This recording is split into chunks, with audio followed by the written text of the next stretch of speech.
You are listening to South China Sea Studies Special Podcast, a platform where young researchers and enthusiasts share their views on geopolitical and security developments in the South China Sea.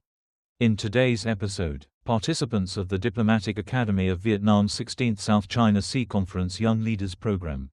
Ms. Noor Aniza from the ASEAN Youth Community for Household Hazardous Waste. Ms. Eliza Shafiqa Sharul Nazam from Malaysian Youth Diplomacy. Mr. Vu Hoang Min from the Diplomatic Academy of Vietnam and Mr. Chi Peter from the Royal University of Phnom Penh will share perspectives on the South China Sea dispute. Very distinguished guest and speaker as young Southeast Asian enthusiasts who joined the South China Sea International Conference to discuss the South China Sea issue.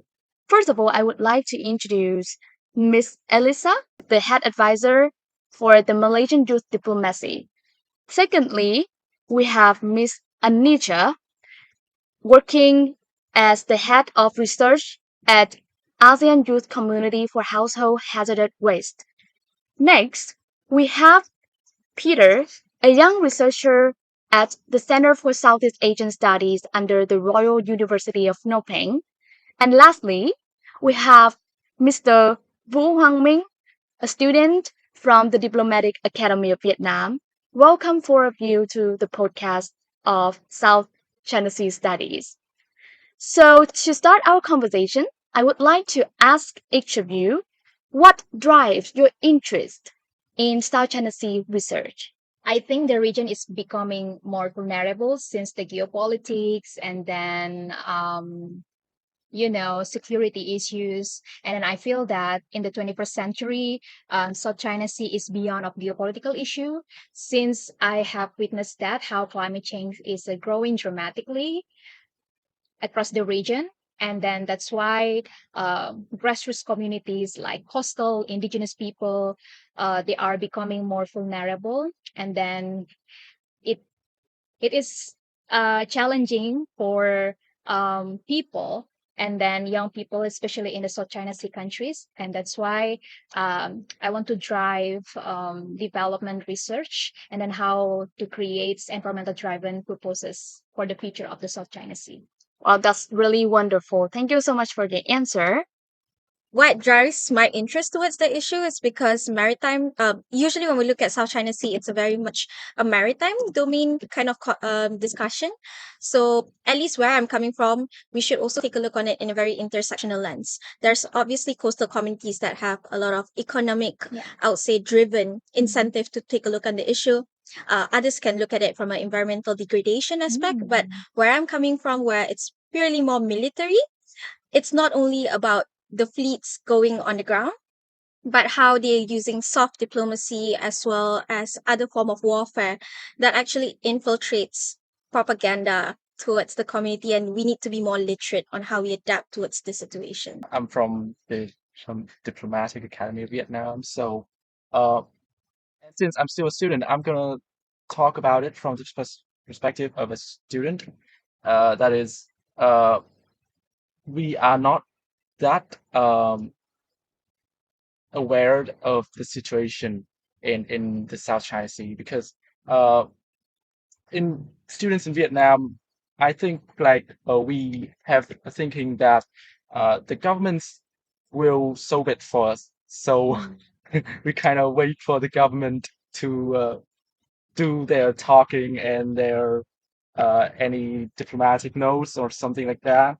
So we don't really have much attention into the problem. But also, I'm from the Diplomatic Academy of Vietnam, so I really have to think a lot about how to solve this as as a diplomat.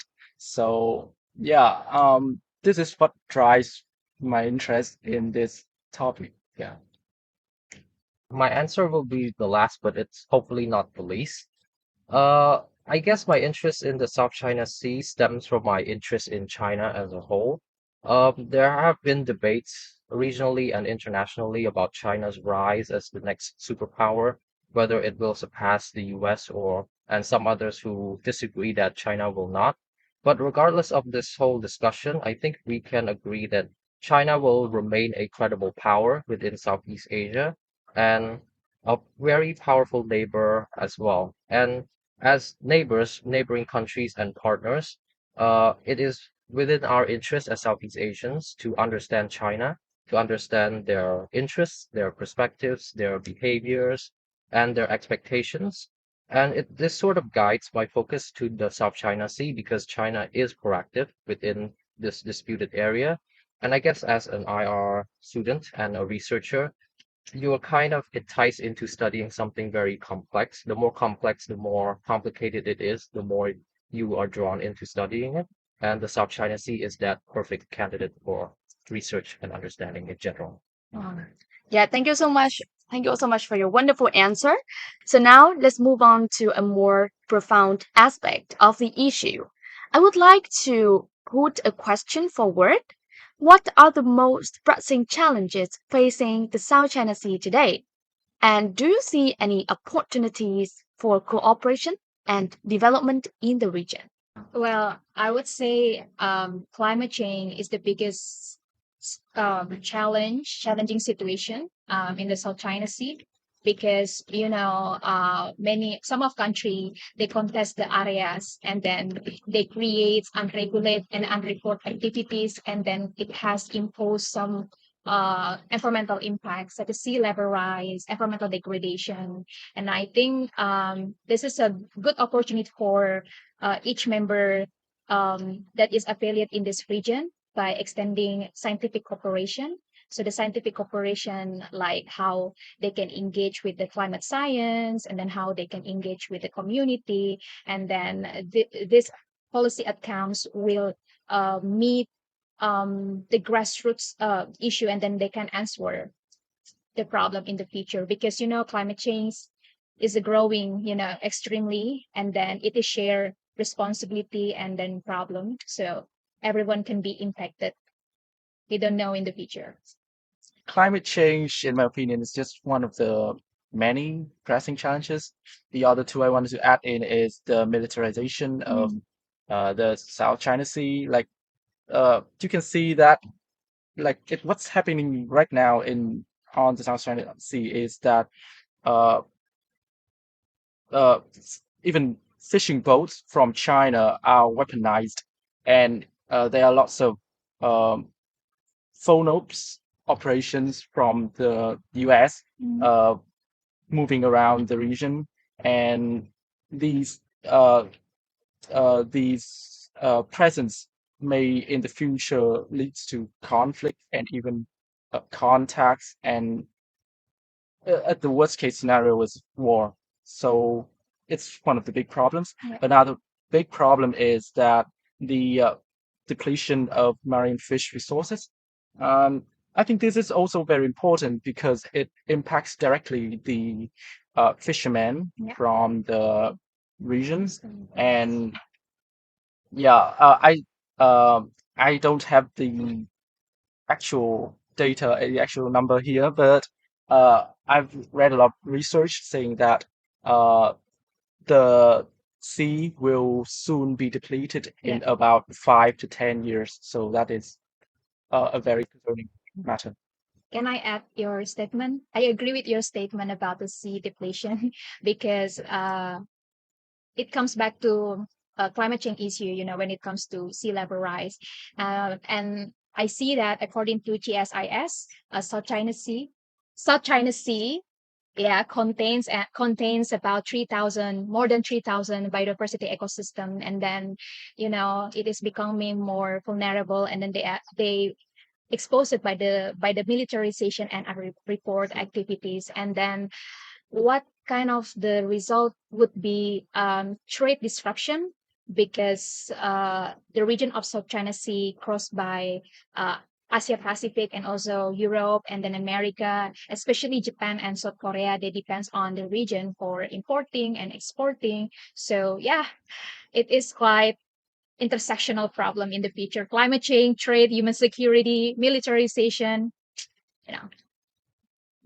If I may add on, I think when we talk about this as well, I think at least coming back home, how does it look as a pressing issue working in this? Is because all of this looks like words. Because I think for us, Malaysia, we are fortunate that we don't have direct incidents yet.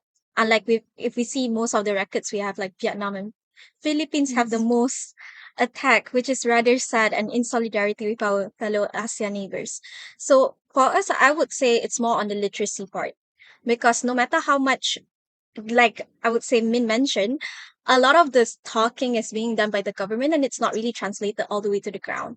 So when these actions are not taken, the coastal communities are really not sure how do they deal. Like let's say if the fleets are coming by, they will just say, "Oh, it's just another random ship going in," and oh, it does not really concern. Probably like our coastal guards will take care of it, and this I would say latency can actually make much more harm. So going back to the response of your second part of the question on how we can do cooperation, and this is where I think this conference is very beautifully, I would say, manifested, because when we talk about solution, we don't need to go very far. For example, one of the presentation that I'll be doing is actually inviting youth to be a part of the human intelligence community. So that is something I think ASEAN leaders can take a look into moving forward. I guess I want to expand on Ming's answer in terms of militarization in the South China Sea. I think the greater cause to that is essentially the eroding trust and confidence among the governments within the region. And this erosion of trust leads to, I guess, a sense of paranoia and the need to secure the interests of each state uh, through traditional power, in other words, military power. And it also serves as a way to divert the attention of the people away from their domestic issues as well, and to focus on something that everyone has in common, which is our common enemy, the other side, and we can be united in our cause instead. And I guess jumping to the second part of the question, the opportunities to increase development and cooperation would be to address that lack of trust and confidence, which is through technical cooperation. I guess it sort of encompasses everyone's answer here, though I guess mine is in more a general idea of it. I guess technical cooperation in terms of joint resource exploration or maritime security initiatives, or even environmental conservation and exploration and research as well. And this can be done in various ways, government to government, people to people. And I guess there is a sense of like, how do you divide the political from the technical? Because there will always be some sort of political agenda when it comes to technical cooperation. And to that answer, I would say that we can only hope in terms of the standards, the rules of procedures the states can set to try to limit the politicization of technical cooperation to make it true to being uh, work cooperation for a common goal for everyone involved. That's why scientific cooperation, I mean, ASEAN can lead that to expand scientific cooperation in order to make a balance of power and then make it dependency each other, because it is sense of urgency like environmental degradation, human security, right? And you people to people exchange that's needed, yeah, to mitigate the problem in South China Sea. Yeah, thank you guys so much for your awesome perspectives. So we have discussed measures taken by like institutional level, right? Yeah. So now I want to discuss with you guys more on the youth, right? Engagement. So a lot of you are doing a lot of activities or research or doing a great work at your school. So can you share a bit on what you are doing and how can it contribute, for example, to ASEAN centrality, ASEAN unity, or just our region in general? So back at home, I run Malaysian Youth Diplomacy, and we're like a youth focal point movement to empower youth in Malaysia with diplomatic opportunities. And this primarily a big issue among Malaysian youths, where we are able to set up national youth roundtables, able to collect about up to 4,000 youths points and thoughts about the issue. We are able to lobby this out annually to the government, and this have been a quite of a good basis for the Ministry of Foreign Affairs whenever they go for like ASEAN meetings or UN meetings. That's more of like the lobbying part, but at the same time, we also acknowledge the elephant in the room when it comes to the issue. It's also about literacy and awareness. So we do provide what we call like diplomacy lab. So it's a more like of a capacity building engagement where we are able to enlighten about up to 40 youths per cohort, understanding the nuances of foreign policies and like more of like the direction why is this type of things happening, gray zone tactics and etc. So this has been something that is being done, but not limited to my organization. I think there are also credible mentions out there that have been done, be it at ASEAN level or even to a certain extent. We have the United Nations Institute for Training and Research. They have recently did a human and sea security training workshop previously in Jakarta 2 weeks back. And those type of initiatives, I encourage youth out there to explore and perhaps contribute towards the discourse. Wow, very awesome. Thank you so much, Elisa. So yeah, it begins when I was selected as a Young Southeast Asia Leader Initiative Wisely Academy Fellowship Program on environmental issues at the East West Center in Hawaii. So I spent a year virtual program, and then I went to Hawaii for the 3 weeks. And then my host institution, they provide me a mixed curriculum between international relation and also environmental issue. That's why geopolitical issue and the environmental issue were still remain when I was there. So yeah, I think what I learned from my fellowship program, I learned about social science research approach, especially community empowerment to advocate environmental issues. So back to my home, I got $2,000 from the U.S. Department of State to develop capstone project. And then my capstone project, we provide capacity building research for the student in order to measure and then analyze environmental risks, because basically when it comes to climate issue, they are mostly scientific problem and a solution. But sometimes the research still lack to recognize and identify social aspect. That's why community empowerment is a better tool to recognize unheard and unvoiced people at the grassroots level. And then what I'm doing right now with ASEAN Youth Community for Hazardous Waste. So we provide technical education for women waste workers in Indonesia, to develop a circular economy and a green entrepreneurship, because in Indonesia, mostly green job still challenging because they still recognize formal workers, and that's why we want to make it from the grassroots level. And I hope this kind of the practice can be implemented for the future South China Sea region, especially in terms of blue economy development for the coastal communities.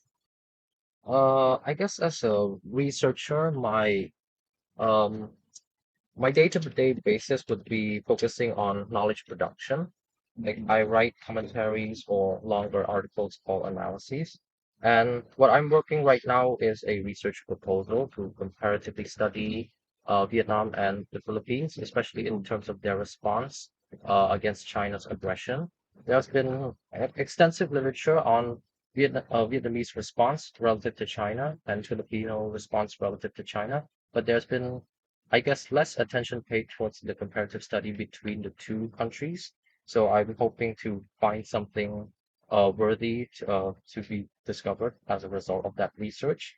And I hope that it can also be published in a research journal as well.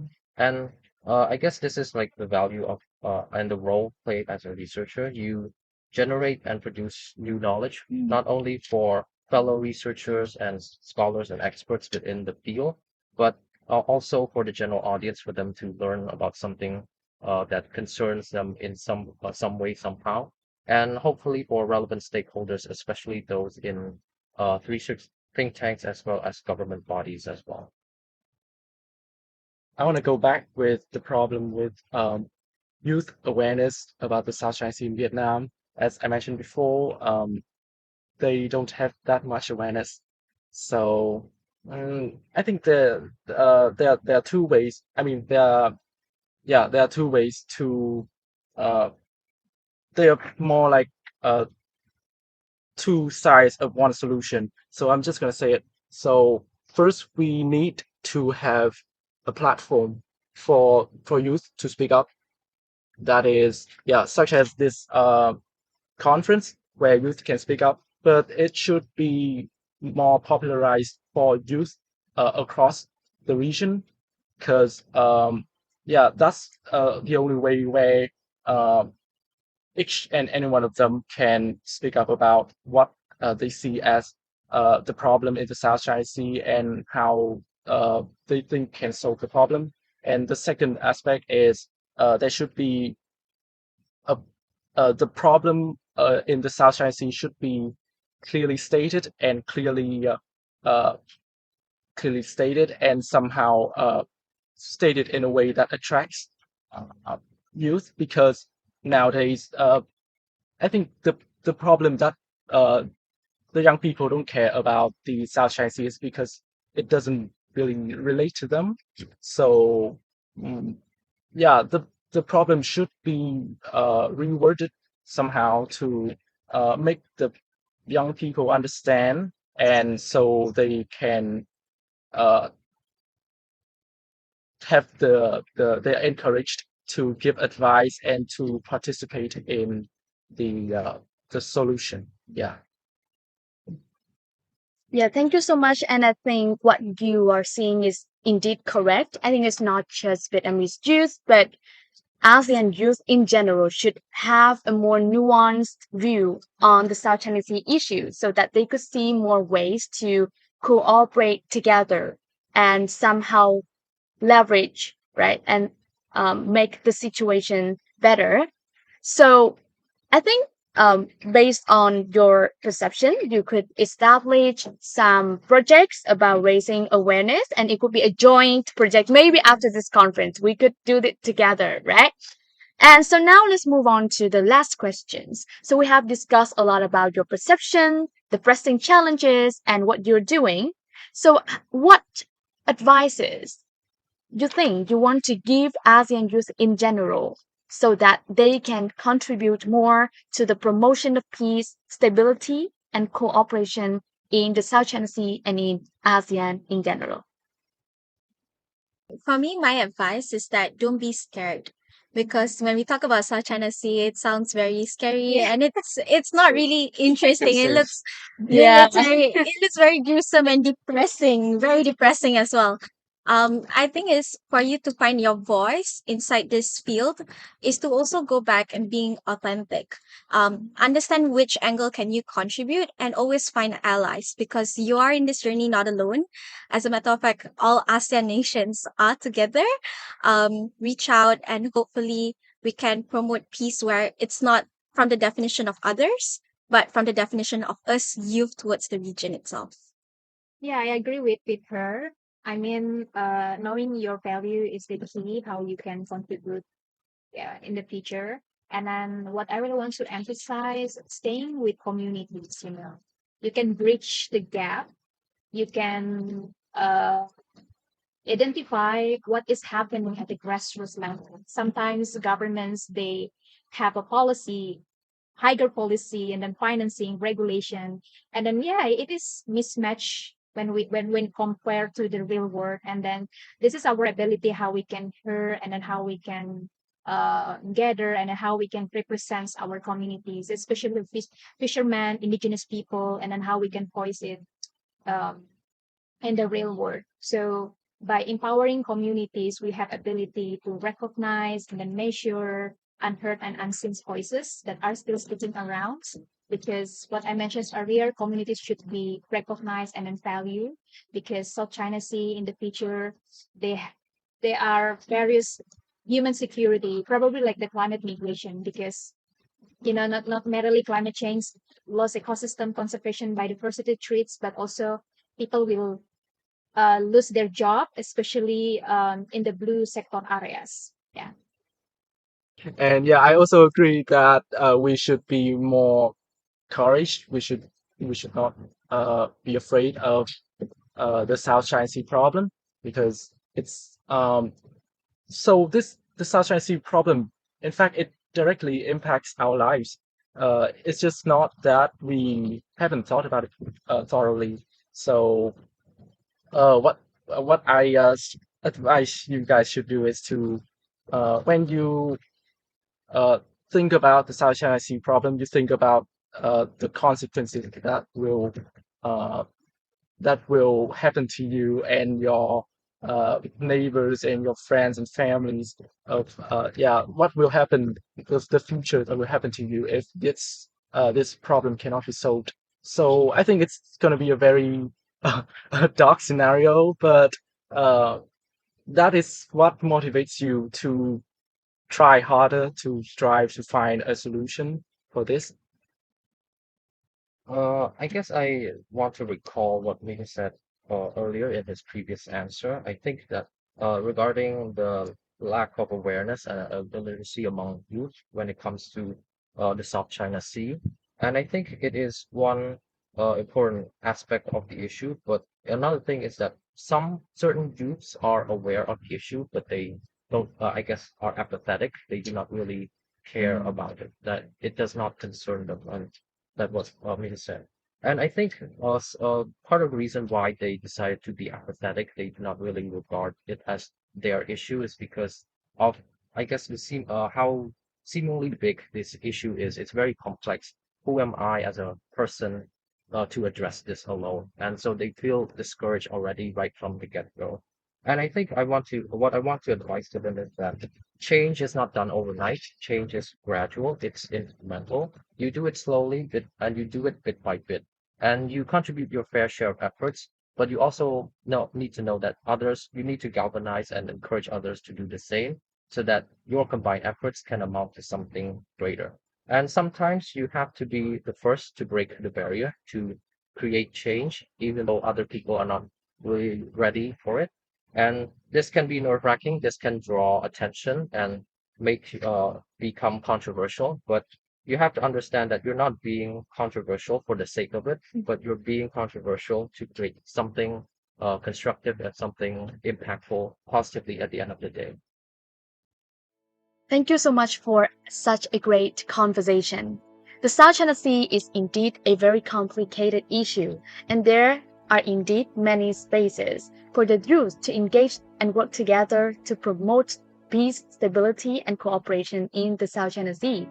We hope to see you more in your upcoming projects and work, and we hope to see a more united ASEAN and a more peaceful South China Sea as well. Thank you so much, and see you on the next episode of South China Sea Studies podcast. Thank you so much. This is the end of this episode. Stay tuned for our upcoming discussions, which will be released on Google Podcast, Spotify and Google Podcast, as well as on Facebook, YouTube and Twitter. Thank you for listening.